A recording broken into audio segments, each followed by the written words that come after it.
আমার নবীরে যারা গালি দেয় এগুলো পিতৃ পরিচয়হীন জারদ সন্তান। বিশ্ব নবীর সম্মান নিয়ে উল্টা পাল্টা করলে এটা সহ্য করা হবে না। জোরে কোন ঠিক কিনা? তুমি আমারে গালি দাও আমি মেনে নিব, আমার বাপেরে গালি দাও মেনে নিব, আমার দলের গালি দিবি মেনে নিব, কিন্তু আমার নবীরে গালি দিলে খবর আছে না নাই? আমার নবীর দিকে, আমার নবীর সম্মানের দিকে বা হাত তুললে ওই বা হাত কেমন করে ভেঙে দিতে হয় সেটাও আমাদের জানা আছে। জোরে কোন ঠিক কিনা? বিশ্বনবীর সম্মান ইটস অ্যান আনপ্যারালাল ইস্যু।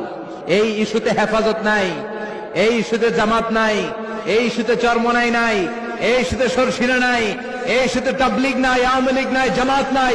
17 কোটি মানুষ এক প্ল্যাটফর্মে দাঁড়িয়ে যায়। চিল্লায় বলেন ঠিক কিনা?